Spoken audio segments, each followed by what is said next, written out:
अमरावती येथील Gadgenagar police station अंतर्गत येणाऱ्या रत्नदीप कॉलनी अर्जुननगर येथे एका उच्च शिक्षित युवतीचा तिच्या घरातीलच पाण्याच्या टाकीमध्ये संशयास्पद मृतदेह आढळून आल्याने एकच खळबळ उडालेली आहे। प्राप्त माहितीनुसार 28 वर्षीय अश्विनी खांडेकर राहणार रत्नदीप कॉलनी अर्जुननगर असे मृत युवतीचे नाव आहे। शनिवारी सकाळी मृत युवतीचे मामा घरी असताना तोंड धुण्यास गेले असता त्यांना पाण्यातून दुर्गंधीयुक्त वास आला। त्यांनी टाकीमध्ये जाऊन पाहिले असता अश्विनीचा मृतदेह आढळून आल्याने एकच खळबळ उडाली।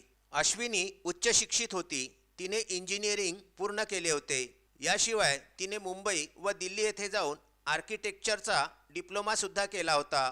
वडील सेवानिवृत्त शिक्षक होते। त्यांचा मृत्यू झाल्याने घरामध्ये अश्विनी, तिचा भाऊ व आई एकत्र राहत होते। भाऊ नृत्याचे क्लासेस घेतो। अश्विनी 28 नोव्हेंबर पासून बेपत्ता असल्याची माहिती प्राप्त झालेली आहे।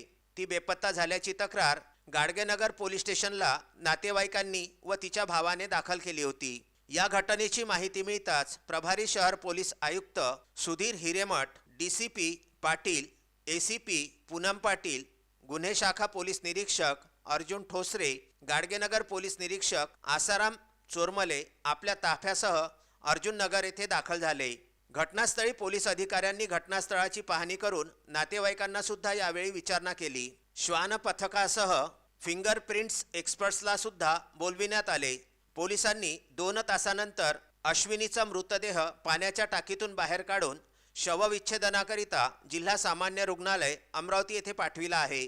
उच्च शिक्षित अश्विनीने आत्महत्या का केली, तिच्या मृत्यूमागे नेमके कोणते कारण असावे याचा शोध गाडगेनगर पोलीस घेत आहेत।